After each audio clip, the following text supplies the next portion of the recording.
So I'm gonna try and quickly get through this.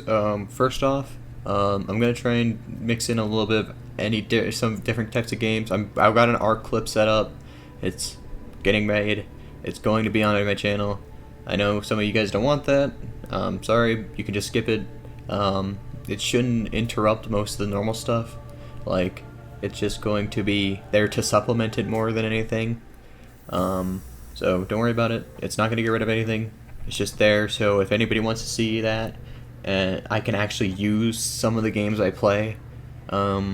Secondly, I have some other content from different games coming up. Instead of just Ark, Survival Evolved, I think I'm going to try and do some stuff for Risk of Rain 2 and some Red Dead Redemption. There's that. So I hope you guys will be excited for that. And there's going to be a lot of different games in there as well. It's not going to be just those. I'm going to be expanding out a lot more. I don't want this channel to be a little bit more than just this game, because, you know, the thing about gaming channels is that they're very tied to the game's popularity, and I don't want that. I want to be more than just the guy who does League of Legends, or the guy who does this game for a short period of time and then jumps ship to a new one. I want the channel to be about me. And right now I'm fine with doing League content, I'm having fun with it, but I would like to expand out because it's just something I enjoy. I did want to get your feedback on it, but so I can see what I need to focus on in case, like, if people really want to see new stuff, I can focus on a little bit more of that. If people really want to just see the old stuff, then I can give that bigger focus, if that makes sense. Just trying to get some stuff cleared up, and alright, I'm done. This video is going to be a little bit longer, but if you guys enjoy my content and you enjoy seeing what I do, please drop a subscribe, drop a like, do all that dumb shit. Or else I will take you to court. No, not a basketball court this time. Taking you to real court. And I'm gonna sue you. Yeah. It's not very funny now, is it? It's not very funny. You better click that fucking like button, bro. I'll fucking end you. That's what I thought. That's what I thought. Now that you guys didn't click the like button at all and you guys just cringed at that, let's get on with the video. So, Yorick. His character is so fucking fun to me. I love it. I love it so much. Like, everything about him, his kit, the way he uses an army, the way he plays top lane, I just love playing him. I don't know how I haven't found him earlier. I played up to level 200 without touching this guy, and I feels like I've wasted my time, because I just love him. He's so fun. I enjoy him so much, and I just enjoy him so much. But let me give you the reasons. Let me give you the bullet points, alright? So, first off is the lore. The lore is a very good one. There's a but. There's always a but. But they just didn't use it in the Ruined King thing, which really annoyed me. Like, I think it annoyed anyone who even knows a lick about the lore. It's just, why? Why'd they ignore my boy? My poor Yorick. He would have been so cool to be a Sentinel of Light or something. Giving him a redemption arc or something. Or give him like Jinbei's thing from One Piece or something. Or like Zoro, or like, you know, give him like the strong man that was holding off the lines of like enemies so they could go do this stuff. You know, just give him a role in the whole thing. Moving on. His whole thing is that he's like Talion from Shadows of War, or in the Middle-earth series. That he became, like, he started using the dark powers of the big evil boss guy. So Yorick is using the powers of Viego the Ruined King, whereas Talion is using the dark rings of Sauron. Or they made their own type of ring of power in that, which is not canon. I get how people don't like that. If you're a lore buff on that, I totally get you don't like it. But the game is good. The game, I love it so much. In its own vacuum, without all the lore around it, it's a good game. But moving on, right? So, Talion, so like, he's like Talion from the Shadow of War series, where he's making his army to hold back the armies of the big bad evil guy, which is just a cool concept. I don't know why. I think it's just like a fucking, I don't know what the term is. What would you call that term?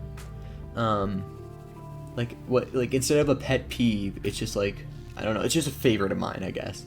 I really enjoy it. I think it's really fun. It's a really fun concept, and it builds him up, right? So I don't know all about his lore. I just know the bits and pieces that I've collected from just kind of looking around poking around the lore and stuff. But basically, he has a tier of life. So he was from Monk from before Viego came on and started doing bullshit. And then Viego did his bullshit ruination shit. And then he took the tier of life to start battling the dark creations of the mist that Viego made. That's kind of all of his lore, though, from what I've seen. I think he's very limited in his lore because he's just an old character, and it shows in his character model. But I really enjoy it. I don't know why. I just enjoy the idea of this big burly man just fighting back the whole mist with an army of the things he despises the most, which is the same for Talion. He hates orcs, and same as Yorick. Yorick hates what he's doing to these fucking corpses because he used to be a gravedigger monk, and now he has to pull them back out of the grave to fight the demons that come from the mist. It's a cool concept. I love it. I fucking love it. And there's also the lore from the maiden sitting on his shoulder being the devil, and at this point it's him versus the maiden, which is Talion's whole thing as well. Him versus the ring, or Celebrimbor, depending on where you are in the story. That's like I guess you could call that a you could call that a spoiler for Middle Earth. Like, how long ago did that come out? Like, I think it came out in like 2015 or some shit. I don't know, it came out a while ago. Spoilers alert. But anyway, so I really enjoy Jesus, I can't speak because I'm all excited. But I really like the chats between the maiden and Yorick. One of the coldest lines in the game to me is like how the maiden starts like bullying Yorick, and Yorick just hits him up with "I'm enough." Your human form is so confining. You could be infinite. I am enough. And it's such a cool line, and I love they gave him a line specifically if you buy the Blade of the Ruined King. I love that so much. That is actually cool. I never knew I'd like that so much, but yeah, that's really cool. The sword of a great man. The sword of a fool. Okay. Enough gushing about the character of Yorick. How does his actual gameplay look? Well, to be honest, I used to be a Yorick hater. I never knew how he worked, so it really annoyed me whenever I got my balls fondled by Yorick. I kind of knew how he worked, obviously. Like, you pick it up. Like, he literally has 4 abilities, and they're so easy to detect. Like, so, Empowered Q, his W, which is the Cage of Eternal Torment. His E is the Throwable, and his R is the Maiden. So his whole kit is kind of like Gnossis's. He's like a Gnosis. That's the best way I can explain it. He's like Gnosis if he wasn't like really overpowered late game, right? I mean, Yorick gets to a certain like super powered point, but it feels like he's not unbalanced. I feel like he's just really good for like a top laner. He has a good bit of harass, he has a good bit of poke, and if he's really fucked, he can throw his E to try and get some minions. I think he has a good way of getting around being forced head of lane. So this is for the future because I forgot to say something about this. So the thing about Yorick as well is that he just doesn't care about taking the L earlier. Like, if he dies early game, it's not too big of a loss. Sometimes for like a lot of characters, it can be a really big loss because a lot of their skirmishes are very, very like, it's just auto attack, and hit your abilities that are very easy to hit and in the top lane. So like, if someone gets fed over you, then you tend to just lose out the entire lane. But with Yorick, he has enough like poke and chip that he can actually get back into the game if he takes the L earlier. And even if he loses out entirely, then at least you can spend the rest of the game split pushing, getting bigger and bigger, and at least forcing them to come and try to fight him, or they lose towers. It's Like, picking Yorick always gives your team some type of advantage, even if you're a feeding loser. Anyway, sorry about that. Back to earlier me. But yeah, he's kind of like a Gnosis that isn't too powerful. So the whole point is that he uses his Q to last hit minions, and if he's last hit 3 minions in his little in a range, then he can bring them back from the dead, giving him 3 little like zombies, and his E marks them, and then the zombies will leap onto whoever he marked, which is a fun concept. I've seen the old Yorick as well.